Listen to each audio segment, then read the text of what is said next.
Good evening. Welcome to the sixth lecture of the online lecture series on language, literature, and cultural studies organized by the English Language Teachers Interaction Forum, ELTIF.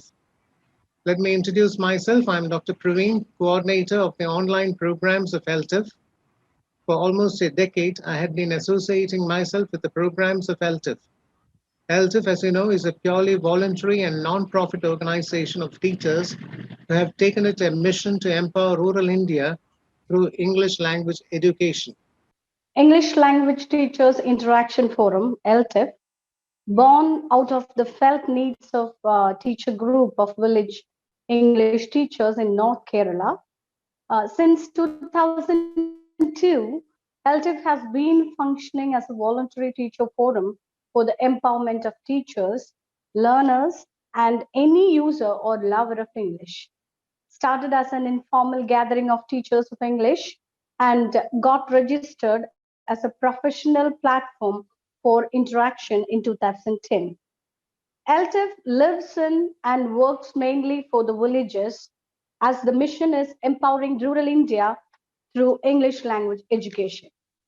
ELTIF could credit more than 500 programs for students, teachers, and parents in various parts of the country, hundreds of programs in communicative English for children, and ELTIF has been involving in social activities, support programs for housewives, Kudumbashri, and tribal women.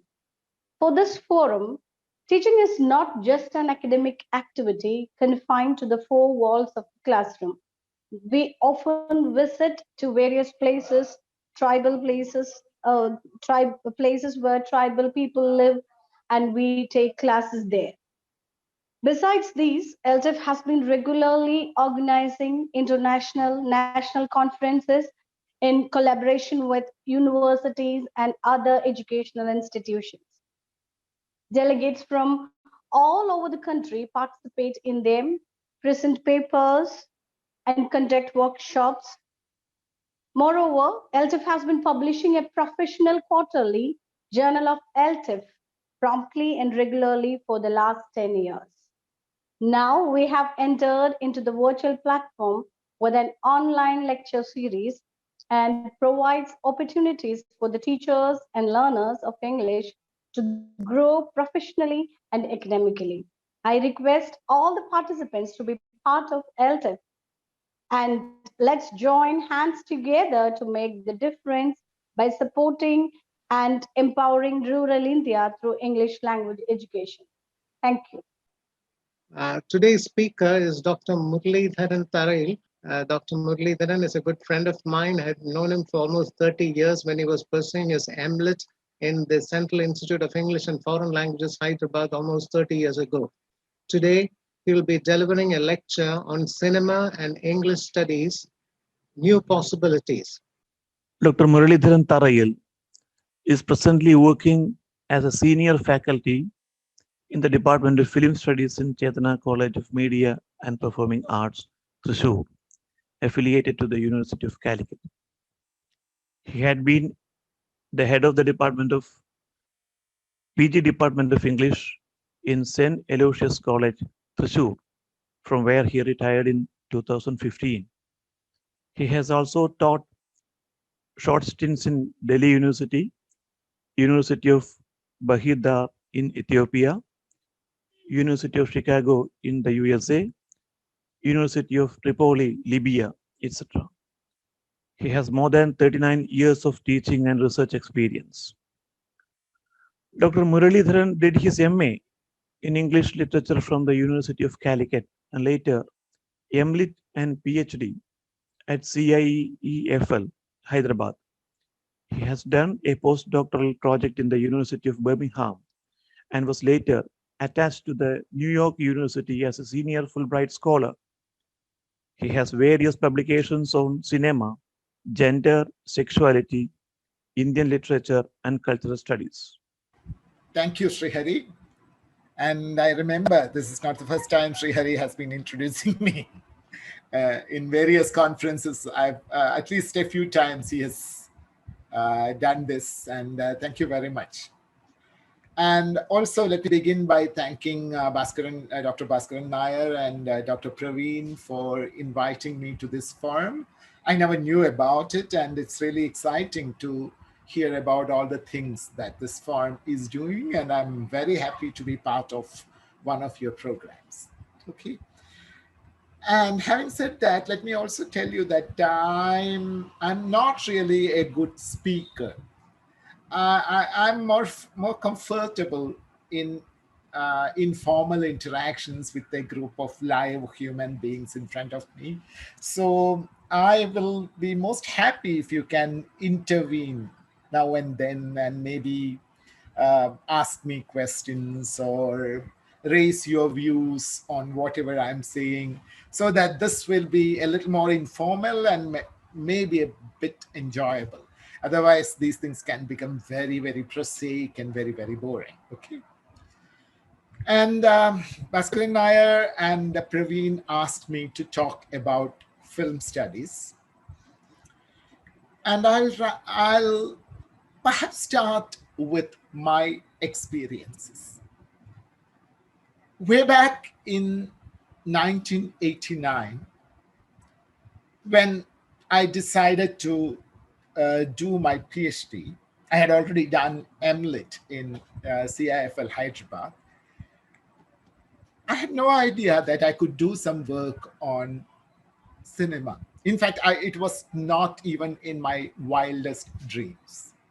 I thought, as a person who has done his MA in English literature and who is working in a college as a lecturer in the Department of English, my destiny is to work on literary texts, which I liked, which I enjoyed.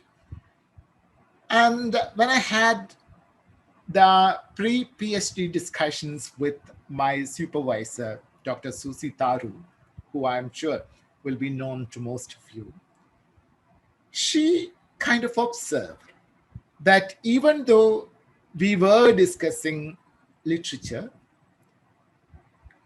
most of my citations and examples came from cinema, because from the age of 15, I had been an active member of a film society in Kerala. And I wouldn't say a passion, but I really enjoyed watching movies. I grew up watching movies and I enjoyed watching movies. So I kept citing scenes and dialogues and storylines from films. When suddenly my supervisor asked me, since you like cinema so much, why don't you do something on cinema for PhD? In fact, it was very, very surprising because I never knew about such a possibility. But I can also tell you that that certainly became a turning point in my life. After a few more days of discussion, we decided that I work on a project, a PhD project on cinema. In fact, I worked on British films about India because I was also working within the broad framework of post-colonial studies, which was a new fashionable topic in the late 80s and 1990s. And that's what I wanted to work on. My plan was to work on post-colonial studies. And so we ended up deciding on a topic that is connected with the post-coloniality and film studies. And I started working on British films on India in a specific context, that is the revival of racism and colonial ideologies in Britain at the time of Prime Minister Margaret Thatcher. But I can also tell you that the journey was not an easy one. Initially, my PhD project was not accepted by the research council, saying that this person is doing research on cinema, but he is actually attached to the Department of Literature. And CFL had no facility for film studies at that time. So there were all kinds of snags, and finally I had to add a kind of a obligatory literature to the title of my project. So I started working on films and novels about literature about India. That's how I started. And after in 3 years, I completed my dissertation and came back to Kerala. And a year later, I went back to Seafell for a conference, and I had the most pleasant surprise. Within a short span of 4 or 5 years, the scenario had completely changed. I discovered that by the time it was 1995, literally every student, or at least every other student in the Department of English Literature, was either working on cinema or at least analyzing film texts as well as part of their MPhil and PhD projects. So within a span of 5 years, cinema had become not only acceptable, but one of the most sought after topic of research within the English departments in Indian universities. So how did this change happen? This is what I shall explore in the beginning before moving on to other things I've mentioned in gist, which I think is the mail to all of you. How did cinema enter the holy sanctum sanctorum of literary studies? The foundation of literary studies has been analyzed by many important scholars in the second part of 20th century. And I shall specifically refer to the work of Gauri Viswanathan. I'm sure many of you will be familiar with her work. What Gauri Viswanathan has done is to explore the ideological underpinnings of literature studies in the former colonies of Britain. Her work may appear rather docile, but it literally questioned the holiness that was being assigned to British literary text within the English studies departments. She unraveled how the very introduction of literary studies in colonies like India was part of a mega project to construct governable subjects who were trained and conditioned to British notions of morality and proper etiquettes, who at the same time will remain slightly outsiders to the new domain to which they are trying to enter. Similar studies were taking place in other parts of the world. And the result was a literal reconstruction of the framework of literary studies all over the world. I can also tell you that when I was doing my MA in English literature from, when was it, 79 to 81, the syllabus of Calicut University did not even insist on Indian literature. In fact, I've never studied Indian English literature for my MA program. It was only an optional, which I didn't opt for. I preferred American literature because that was more popular at that time. So literary studies were by and large confined to this canonized British literature texts. But during the 70s and 80s, with the advent of the post-colonial explorations And the developments in linguistics and related fields like semiotics, the sanctity till then assigned to British literary texts started waning, started fading, and a whole lot of subalterns started started entering the domain of literary studies. But even then, cinema studies was rather late, especially in India. And there was a reason. Because in India, cinema was still considered as something superfluous, not really important, not worth serious discussions. And the attitude was still prevalent till the 60s and maybe 70s, changing slowly because people like Satyajit Ray and later in Malayalam people like Adu Gopalakrishnan or Aravindan had started making films which grudgingly were considered and accepted as rather intellectual. But the major bulk of popular films that were coming out was never taken seriously or never subjected to any serious discussions.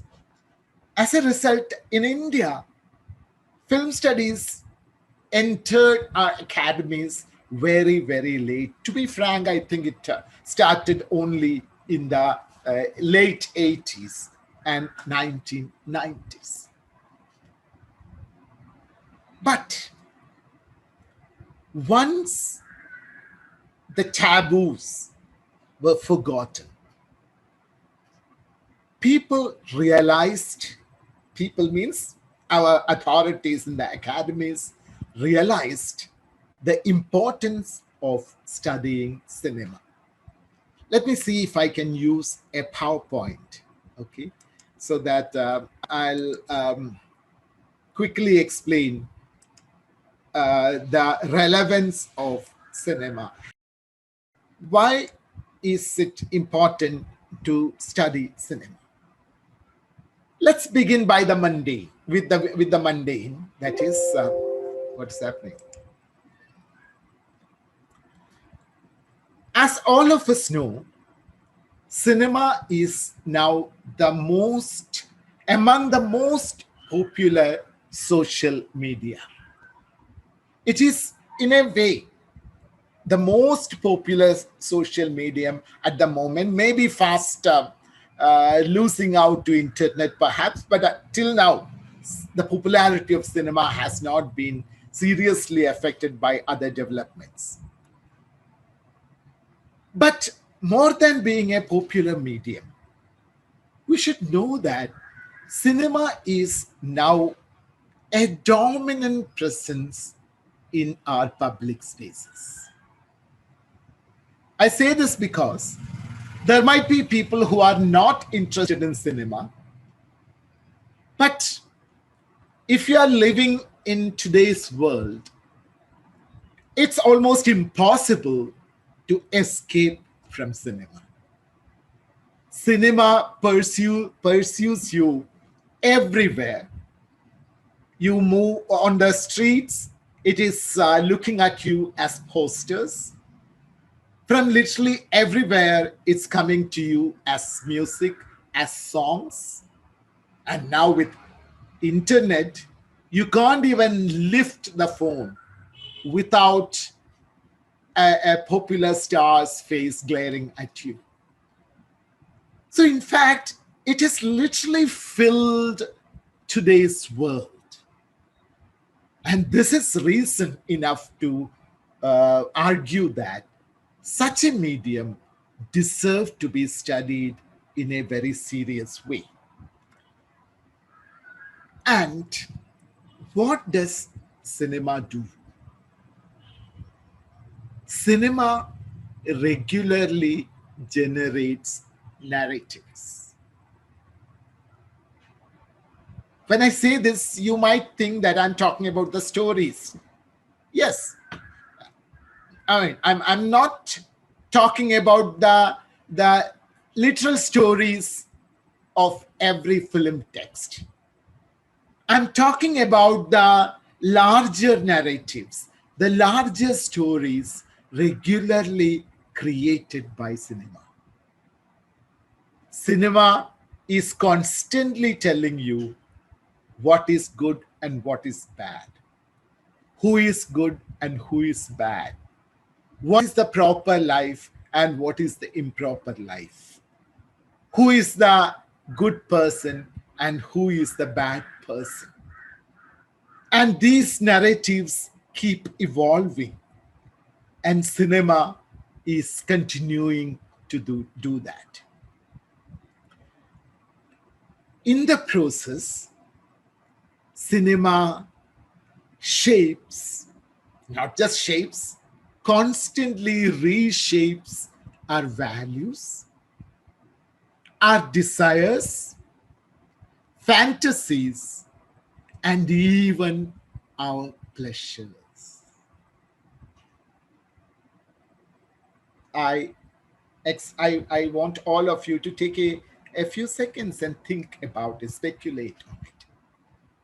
Even our pleasures are narratives.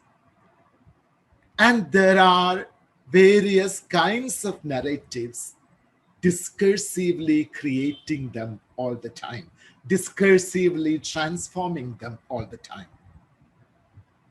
So it's not that there is a cinema out there which we once in a while go and watch and forget about it.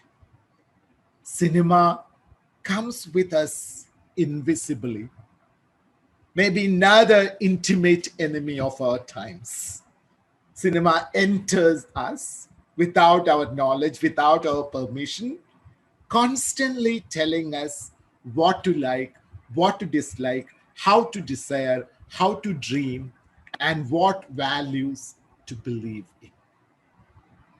It is such a frightening presence, I might say, a frightening presence within our existence.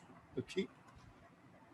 And moreover, cinema literally organizes the ways of perceiving.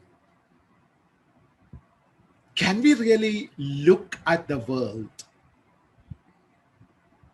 completely independent of the perceptions created by cinema? When I say this, I'm not completely accusing cinema for doing this, because lots of other things are doing the same thing. Of course, advertisements, other kinds of media, education, lots of things are also doing these things. But it's important to remember that cinema is doing these things. It literally trains us how to see, how to think. And in the process, cinema is molding identities, relationships, and even existence. So, my attempt is not to draw a monstrous picture of cinema. This can be said about any other medium, including literature. But the difference is that cinema or the visual medium has a kind of reach which other media like literature could not even have dreamt of. After all, we know when a new literary text comes into the market, how many people read that? See, it takes months for a few thousand readers to have read a particular novel, because you don't read a novel overnight unless it's extremely interesting. Maybe some people do, but not many people. But see, for 2 days back, the film Master was released. You might have noticed. I see that in my town, 7 theaters are exhibiting that film. And almost in all these theaters, there are 4 shows, and most of the shows are packed. So what happens is, in one day, a film has reached literally thousands and thousands of people. A medium that has such a huge power to engage every aspect of our existence. Well, once again, I'm not in any way suggesting that all of us are naive viewers. Far from that. We all have our discretion. We are critical. But our critical faculties will have to be ever alert, ever sharpened to engage with the myriads of new possibilities emerging in the field of cinema.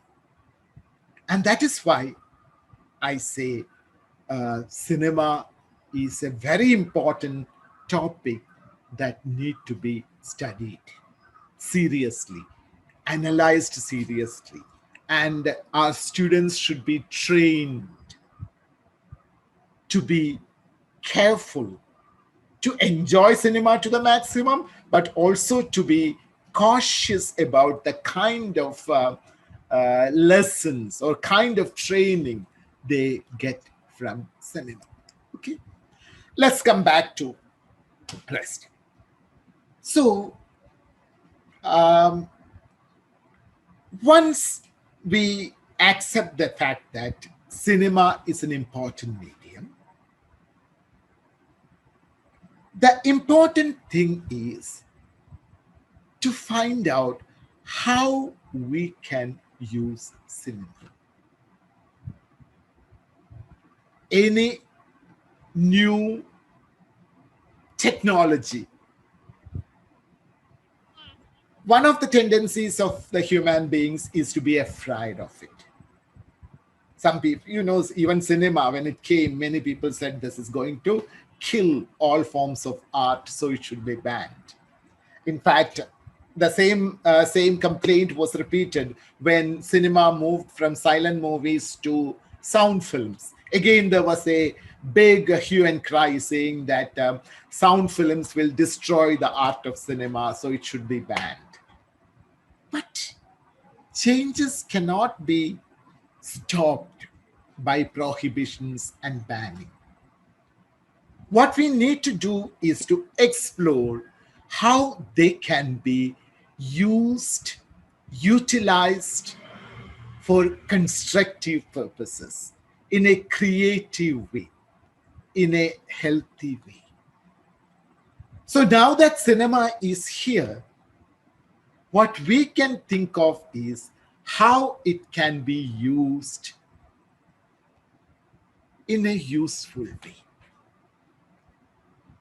As a teacher of English language and literature, I always found cinema extremely useful. On one side, as we all know, at least in the last 20 or 25 years, we have woken up to the importance of the spoken aspects of English language. In fact, maybe not you, most of you are a younger generation, but some of us senior teachers, we grew up learning wrong pronunciations because we were all taught English by non-native speakers. Not that I'm no way suggesting that everybody should speak in a Queen's accent. In fact, we have overcome all those kinds of beliefs. Now we know that there are, 2,000 accents of English even in Britain. In fact, I had that experience on my first visit to London, in fact. I had such a difficulty in understanding what the people were saying there. And quite often, it happened because, not because I didn't know English. In fact, when I consulted the English professors, they told me that my pronunciation is correct, but the people, local people, white people, were pronouncing wrong English. In fact, I used to get into a bus very frequently, and when I asked the the driver was taking the money. When I asked the driver how much should I pay, he used to always say IT. And he was a white British man, and I thought it's my problem because I'm coming this from Kerala, and maybe I don't know how it is pronounced. Then I went back to the university and asked my professor, I mean, how do you pronounce EIGSTY? And he said 80. And then why is this man saying IT? Then he smiled and said, that's the Cockney speaking, the Cockney way of speaking. So even there are hundreds of accents. But at the same time, as Seafell repeatedly taught us, we need to speak, we need to get ourselves trained, we need to train our students in an English that is internationally intelligible. And can we think of a better medium than cinema to train students on that? In fact, we can even train our students without even making them aware that they are getting trained. They are enjoying. They're just watching a very hilarious movie. In the process, they are learning.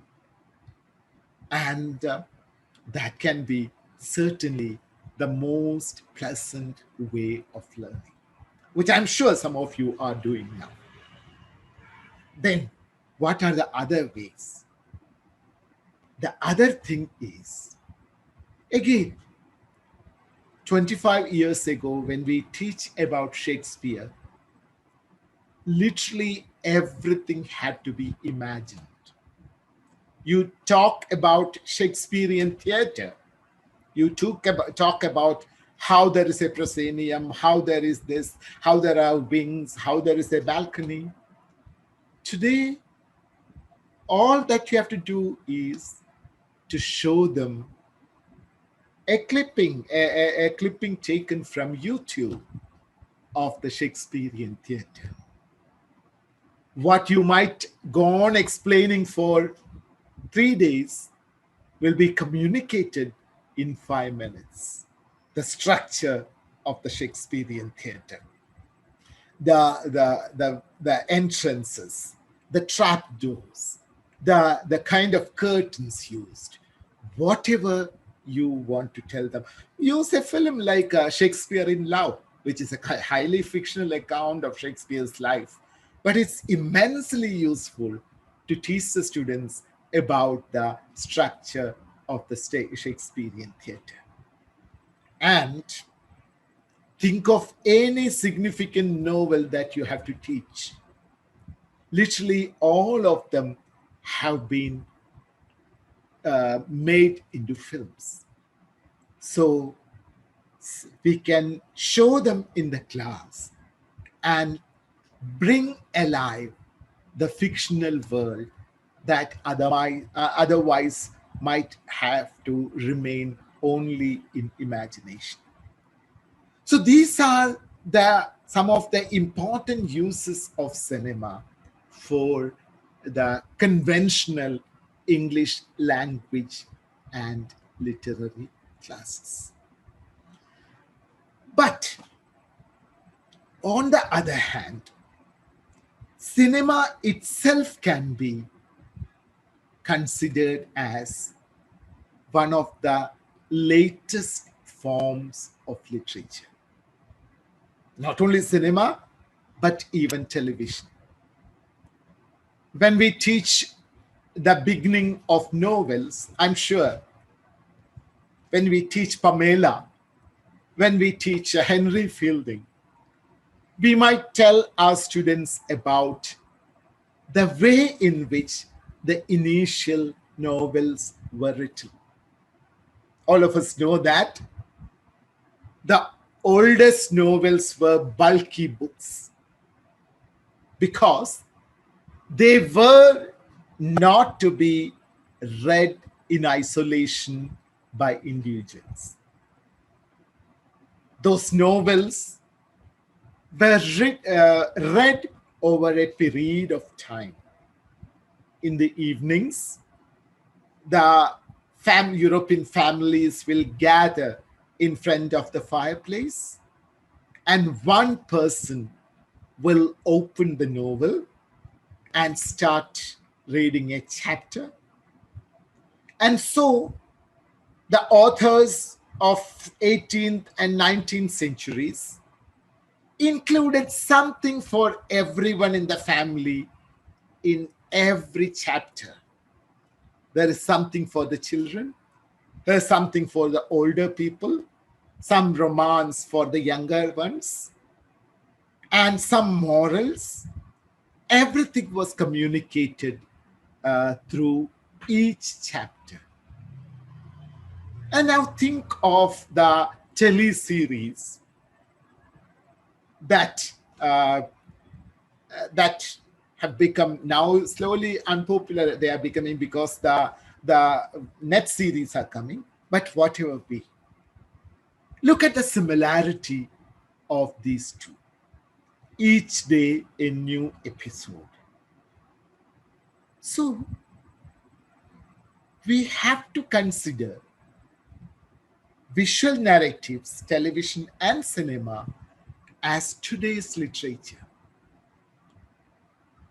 created in a language that is visible, a language that need to be visually appreciated. So, since we teach old long poems, and then short stories, and then novels and drama, cinema really fits into the place of the hierarchy in literature. It has to be considered as part of literature. And perhaps as a popular medium, it is far more engaging with our contemporary realities, contemporary issues of politics, and the social interactions in total. All these underscore the importance of cinema. Now,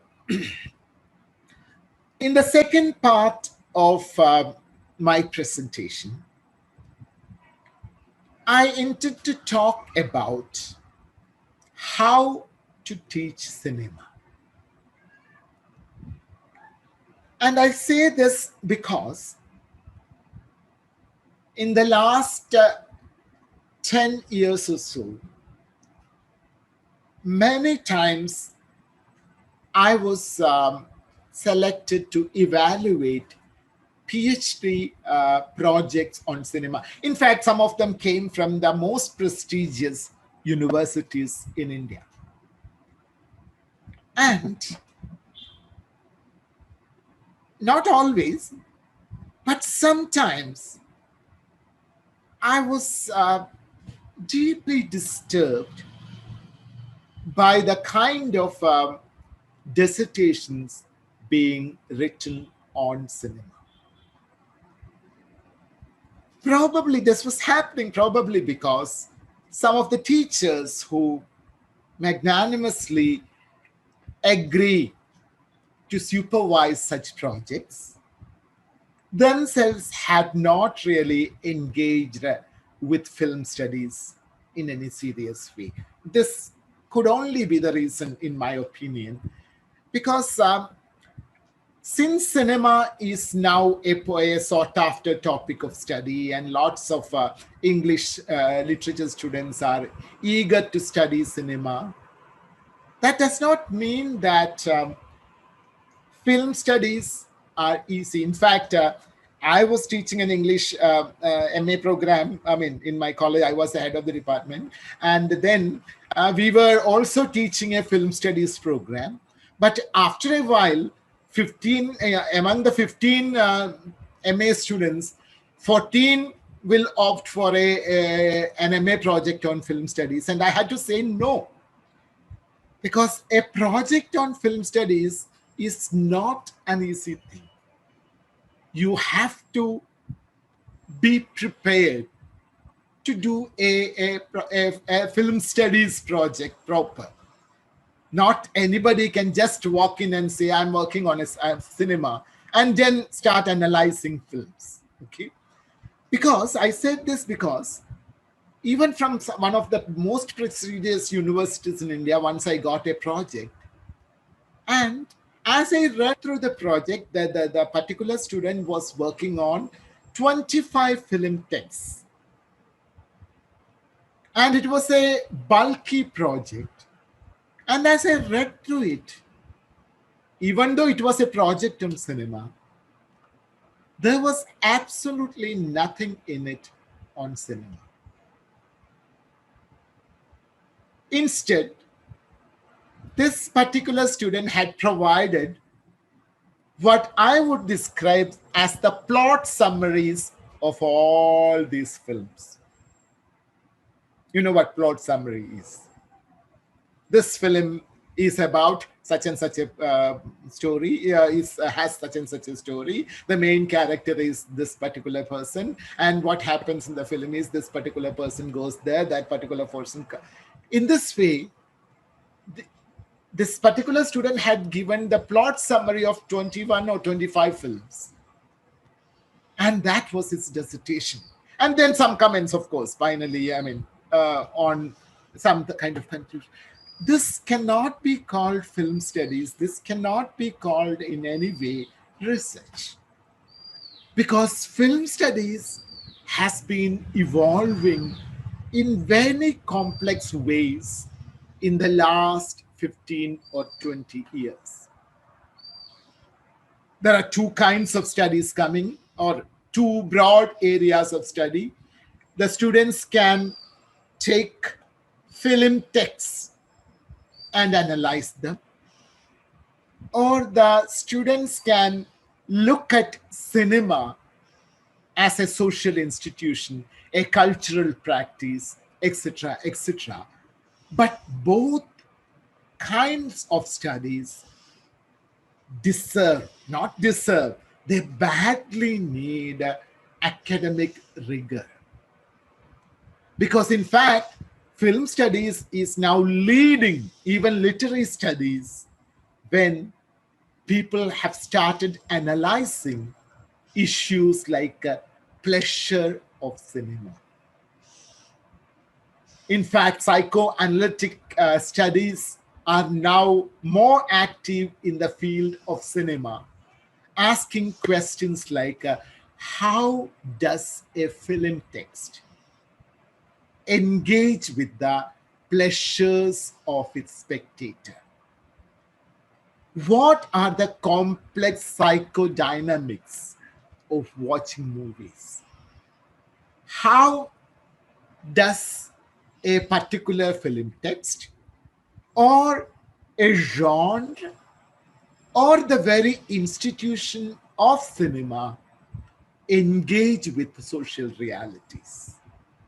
How do they transform the spectator into a willing subject of its enunciation? These are all new ways of looking at cinema on one side. On the other side, even if you are analyzing one particular film text or maybe a handful of film texts, we need to realize that cinema is a cautiously constructed narrative. It has visuals, it has a soundtrack, it engages in a technique called editing. Editing itself has complex levels of meaning creation. And even the composition of a shot, especially if the filmmaker is a talented one, has or deserve to be analyzed, paying attention to every little element in the composition. For example, it's a common knowledge. I'm sure you know that when we talk about a film like Charulata of Satyajit Ray, we know that the film was based on Nashto Need. In fact, the most recent Madhubhumi Aichapadipa has an essay by Venkateshwaran on that particular scene. In fact, we at film schools have been using that particular scene, the scene in which Charulata is introduced, as a textbook for teaching. Because Tagore kept aside a whole chapter to introduce Charulata, the new bride who has come to a zamindar household. And Ray uses around less than 10 minutes, no, not even 10 minutes, I think 5 minutes, to introduce Charulata. But the scene is so complex. The scene, all that we see is Charulata walking up and down a veranda, moving from her bedroom to near the kitchen, and then back to the bedroom, and then back to the veranda, etc., etc. This is all we see. But the shots are so rich semiotically, with implications, with signs that explain in detail, that construct in detail Charulata, the complex female character. So, unless that student is trained, because seeing is not a natural act, today we know. Seeing is a product of a long training. We know from Freud, everybody has been saying this, the visual aspect, the act of seeing is the product of a training. And in that way, the act of watching a film also has to be the product of training. And so when we undertake teaching of cinema, the most important responsibility is to teach our students the different ways of watching movies. And that is not the end.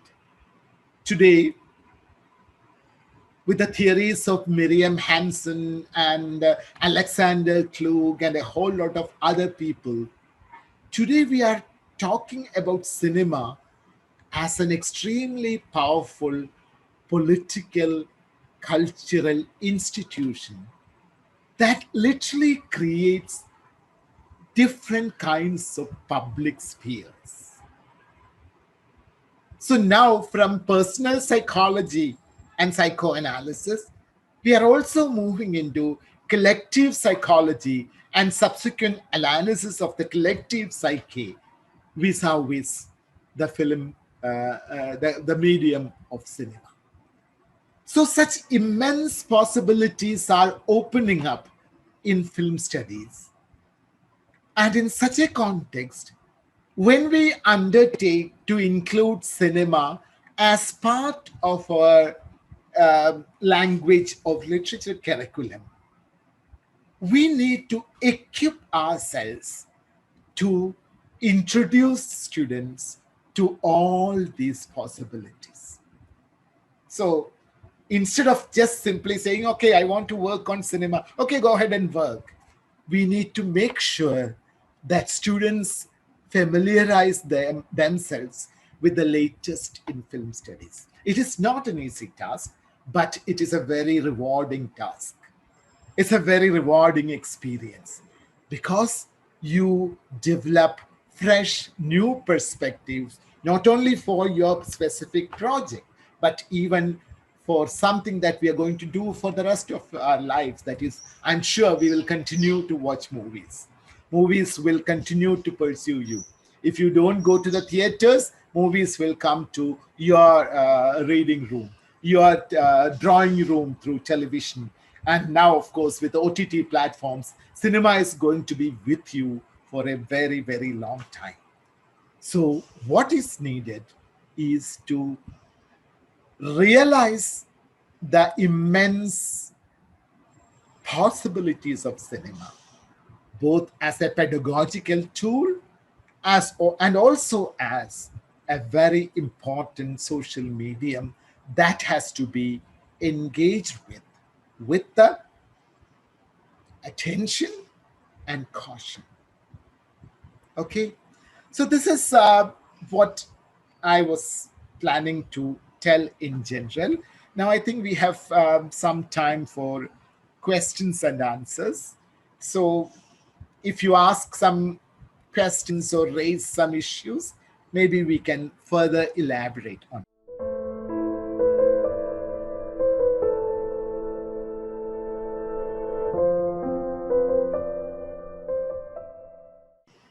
Sir, I have a question. When I read Laura Mulvey's essay, Visual Pleasure in Narrative Cinema. Sir, in that essay, she says that in the male gaze, women is visually positioned as an object of heterosexual male desire. Yeah. And also she says that her feelings, thoughts, and her own sexual drives are less important than her being framed by male desire. Can you elaborate on this? I want to ask you contemporary relevance of this statement, and at the same time, any change when she says in 1975, any change that you have observed in Indian cinema or in international cinema, any change regarding this statement? Well, thank you very much for asking that, because that's worth talking about for some time. You know, Laura Mulvey's essay, Visual Pleasure and Narrative Cinema, was published, if I'm not mistaken, sometime in the mid-70s. 74 or 76, I can't remember exactly. But that's a year. 75. 75, okay. So that's when the essay was published. And when the essay was published, in fact, there was such a negative reaction towards the essay, which persuaded Laura Mulvey to write a second essay called Afterthoughts on Visual Pleasure, which was published, I think, the following year or so, in which she kind of confirms her earlier observations. And Laura Mulvey is talking about Hollywood cinema of the 60s and early 70s, or Hollywood cinema till the 60s and 70s. And basically, she's also talking about mainstream cinema. And her argument is that mainstream cinema is looking at or persuading the spectator to look at the images on the screen from the perspective of a heterosexual male. Before that, she also says that cinema has to be analyzed not in terms of the story, but in terms of the pleasure it generates for its spectators. So, in effect, Mulvey's argument is that if one has to derive pleasure from mainstream cinema of the 1960s and 70s, you have to look at it from a heterosexual male perspective, which is what she calls the male gaze. And we might wonder, and in fact, many people wonder, what about the female spectators who enjoy the movie? In fact, cinema, women have always been great film fans, and many of them do enjoy the movie. And Mulvey's argument is that they can enjoy the movie only if they look at it from a male, heterosexual male perspective. I'm going to use some examples from Malayalam cinema because I can't immediately think of examples from Hindi cinema. So I have to stick to some examples from Malayalam cinema. So I'll just tell you, how does this dynamic function? Looking at cinema from a male perspective, even when you are a woman. Okay.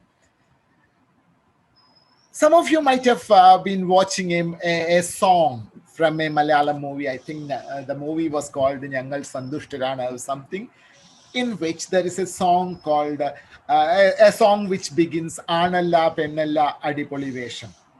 Have you heard of it? Yeah, most of you have heard, isn't it? It's a very, I would say, hilarious song, very melodious or rather funny. And we watch for literally 6 or 7 minutes a young woman physically assaulted and persecuted by her husband, her sister-in-laws, her father-in-law, and after some time, a band of policemen. I hope the Malayalis here will remember the song, because even if you haven't watched the movie, I'm sure you must have seen it hundreds of times on television because you can't escape such songs. And this girl is constantly being persecuted, humiliated, assaulted, all as fun. And the film and the song is persuading you to watch it as entertainment. It's just a joke, a very casual song. After all, the husband loves her, everybody loves her. But what in effect we see is her being physically assaulted, emotionally tortured, all as a joke. Now, when we enjoy that visual, irrespective of your bodily identity of male or female, when we enjoy that particular movie, a particular song, we are watching it from a very clear male perspective. In fact, after this discussion, next time if you happen to watch that movie, I'm sure many of you will not be able to find pleasure in that. Because now you realize, because you also have to think that such a song is presented as a joke in a society like ours, the Indian society, in which every year hundreds of girls commit suicide in the houses of their in-laws, in the house of the husband, due to emotional and physical persecution. In such a context, we still get a song like this, where a woman is teased and tortured as a joke. And next time, when the same thing comes on TV, I wonder the women sitting and listening to me will be able to enjoy that. So this is exactly what Laura Mulvey has been saying. We need to talk about the pleasure of cinema to destroy some of the pleasures. Because pleasure sometimes is politically problematic, and certain pleasures can be destroyed by talking about it. So the simple thing that Laura Mulvey is trying to say is, a song like this, the moment you realize the problem of a song like that, you stop enjoying that. That is the moment when you as a spectator get out or move out of the male perspective. You abandon the male point of view. You abandon the heterosexual male point of view so that you look at it perhaps from a different perspective. then you stop enjoying it. Your pleasure is lost. You are no more looking at it from a male gaze. Because our pleasures cannot be accepted without our own analysis. I'll give you another example. Recently, there was a Malayalam movie called, what is it called? Action Hero Biju.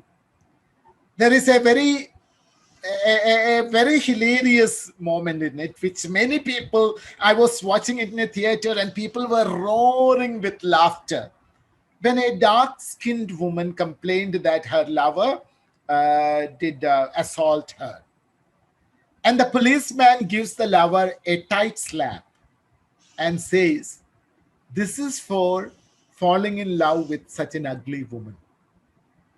So think of the racism in that sequence. The moment you become aware of the racism that is rampant in a scene like that. In fact, I had seen many Tamil films in which this Sendil, an actor who had a dark skin, and the jokes were regularly about the darkness of his skin. So we need to be thinking about what are the things that we enjoy when we watch movies. Because our enjoyment, our pleasure is not apolitical. Even our pleasures are political.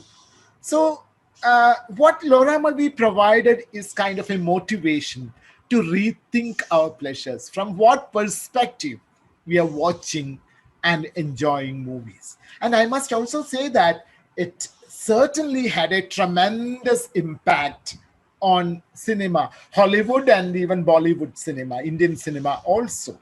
Because after 1975, we can also say that there were tremendous restructuring in the characterizations, in the camera angles, and everything connected with Hollywood cinema. You might remember a film like Jurassic Park 1. I'm talking about the first one. Yes. And there is a very neat reversal of the conventions of roles in cinema. If you remember the first version of the Jurassic Park, maternity is taken over by a man in it. The two kids are under the protection of a male in it. And the last moment into that huge laboratory which is being attacked by the dinosaurs, it's a woman who enters through the window with a rifle. And in any film in the 1940s or 50s, this will not happen. The kids will be invariably in the control of the woman, and the man will be the protector coming in. So there is an impact of Laura Mulvey and Indian cinema, definitely. I mean, many kind of new generation cinema emerged because of these new awarenesses about characterization, the male point of view, etc. In fact, I haven't seen it yesterday. From yesterday onwards, everybody is writing about a film, Malayalam film. Hopefully, you will watch it. It's a short film. Oh. I'm talking about the Great Indian Kitchen, Yes. which is released yesterday. I don't know, I haven't seen it, but everybody is talking about it. These kinds of films become possible because of these new awareness that came from writings of not only Laura Mulvey, but there are people like Robert Stam, who writes about racism in cinema, and Fernando Solanas and a whole lot of other people who talked about the representation of the third world in cinema. Everything has certainly changed the vocabulary of cinema in the last 20 or 30 years. Naveen from Shimoga has a question, sir. From an art form, popular cinema has become a commercial enterprise. Can it really articulate the voice of the suppressed? Because popular culture evolved as a reaction to the suffocating elite culture. Well, this is a kind of question that can be asked about any form of entertainment, any form of art. One of the questions is, today we don't really talk about something that is artistic and so good, and something that is commercial, hence bad. The most artistic films might have been still representing the voice of the dominant class, the hegemonic class. And there is no way we can say that popular cinema completely shuts up the voice of the oppressed. In fact, these are some of the interesting transformations happening in every form of art, including cinema. So I don't really believe that commercial enterprises are to be dismissed as representing the upper the dominant class, and only art cinema was doing something different. Far from that. That's what I say. In fact, if I would rather refer to the films of very popular filmmakers like Pa Ranjit in Tamil, and similar things are happening even in Hindi, I think. My knowledge of Hindi is rather limited, but Tamil cinema is certainly, there is a new Dalit voice coming through mainstream cinema, through songs, through popular artifacts. It's coming up. Okay. When both the media and filmdom are subject to market trends and political pressures, is it possible to use cinema to present social reality? What is the social reality? And is presenting social reality the function of art? Is there a single way to present reality? Because reality, we live in a post-real world, in a post-truth world. Concepts like reality, concepts like truth are completely undermined by post-structuralist thought. Our realities are the product of a structure, a particular perspective. So, what is the function of art? Is it to present the reality? This question was discussed maybe towards the end of 19th century. And in the beginning of 20th century, in fact, most of the artists had moved away from the commitment to reality. And that is why in painting movements like abstract expressionism, impressionism, all symbolism, all these things came up only because of that. So presenting reality is not, or at least not, the only responsibility of art. On the other hand, it is true, cinema has become extremely commercial. Well, it is commercial. It has always been commercial. And there is no doubt that just because something is commercial, it cannot be used with the radical objectives. In fact, it can be done. It has been shown again and again by artists all over the world that something that is most commercial can also be used in a politically interesting way, in a politically positive way, to celebrate certain causes, to call attention to certain realities. In fact, I'll tell you that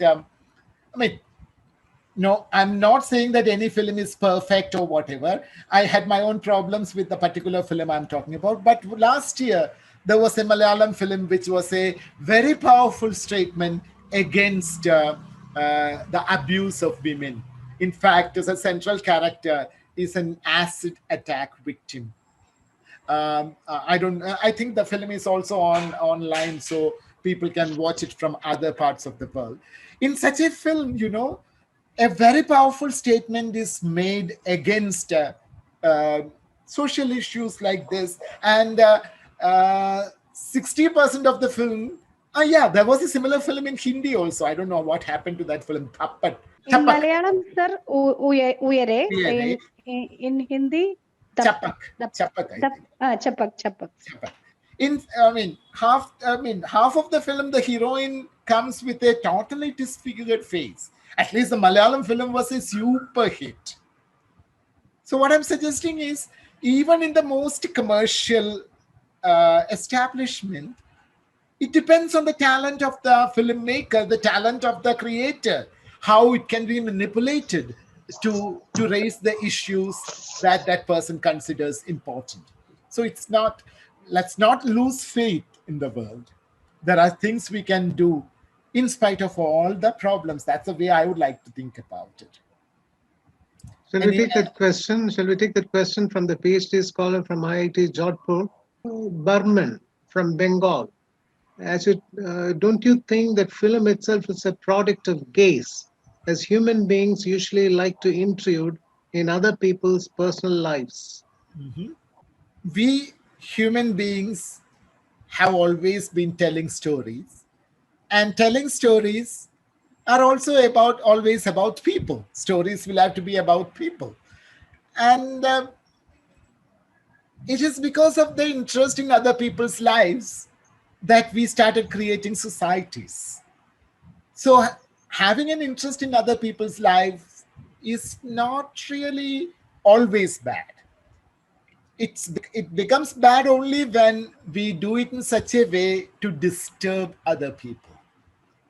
As human beings, we have to be interested in other people's lives, because no human being can live in isolation. We are part of a society, and we are living together in this world.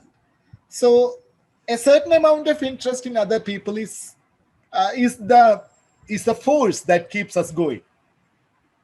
And all art forms are telling stories, and we need not reduce it to a mere peeping Tom activity. Peeping Tom activity is an extreme, but a moderate interest in the society is needed, isn't it? I mean, that's the way I think of it. I don't know. Very happy that we had a very fruitful session in this evening. Dr. Muraleedharan, a scholar in film, he was tracing the whole history of film and also his own history, the trajectory of an English teacher, becoming a film scholar. And also he was making a very interesting reference to film, that film is an intimate enemy of our times. It's a great statement, sir. Thank you very much for that wonderful statement, an intimate enemy. And he was explaining how cinema can be used in our classrooms as an English teacher, how he used or how one can use. And the condition of our present day scholarship, researchers, they have to be more academically rigorous. And our pleasures are political, a great statement that he has made. And we are all thankful, sir, to you for spending this time. For more than 1 hour, you were here with us.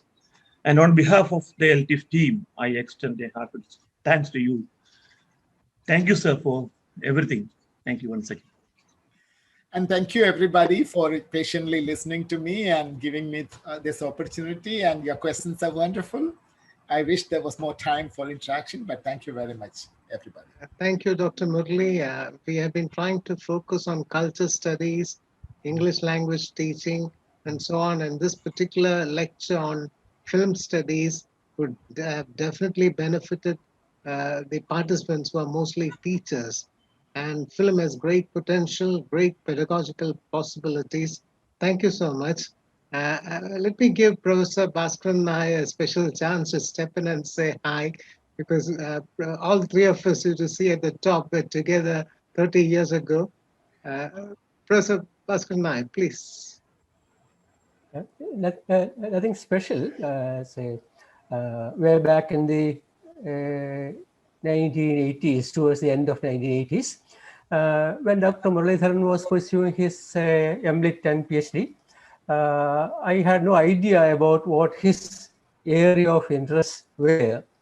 I went on in my own, say, ELT way, and at that time, Dr. Muraleedharan was doing two things, I think, simultaneously. one film studies and the other general studies. At that time, I had no idea about either of them. Therefore, we remained personal friends, but academically we didn't have any interaction on any of these issues. Later, when I left CFL and came back to my teaching, I realized that what Dr. Muraleedharan had been and still has been doing has a large space in my area called ELT. Now, later I realized that a textbook written by me is there on the one side. A film as a text is either equally or maybe more valid, a more valid, a more useful tool to teach both literature and language of a foreign culture. So now I realize the potentials of, say, film studies, thanks to the great contributions by people like Dr. Muraleedharan, my friend. Thank you, Dr. Muraleedharan. Thanks a lot. Thank you, Dr. Boston, sir. In fact, I should really appreciate Dr. Murali for making it very clear that film studies is something that requires great academic rigor. May I request Dr. Ms. Vinija to formally thank the participants. Vinija? Yes, sir. Respected Speaker of the Day, Dr. Muraleedharan, and all participants, it's my privilege to propose a vote of thanks to the people who made this event a successful one. First of all, I must thank Dr. Muraleedharan to give such an informative session. And he's my teacher, and I'm so glad to listen to his words after so many years. Thank you, sir, for giving such a highly beneficial talk on the immense possibilities of cinema. Now I extend our heartfelt gratitude to Dr. Bhaskaran sir, the president of LTIF, for being the driving force for conducting all these programs. Thank you, sir, for guiding us, for inspiring us, and encouraging us to develop professionally and personally. Thank you, sir. I must mention our deep sense of appreciation for Dr. Praveen for his meticulous work. Dr. Praveen is the coordinator of this online lecture series, takes much effort to make this program perfect and faultless. My words are really insufficient to thank you, sir. I just respect you. And we are fortunate enough to be backed by a very dedicated and motivated team of LTIF members who always work together with a single mind. I extend a plethora of thanks to the executive committee members, Dr. Srihari, Dr. Karthika, Mr. Mohanan, Dr. Dhanya, Dr. Leena, and Major Anish for making this event a great one with your contributions. Finally, I place on record our sincere gratitude to the participants to make this session an academically fruitful one with your active participation. We look forward for your cooperation and support in the forthcoming programs of LTIF as well. Once again, thank you all. We appreciate the support all of you have shown us by joining us on Zoom. Thank you all. Bye. Stay safe. Stay healthy.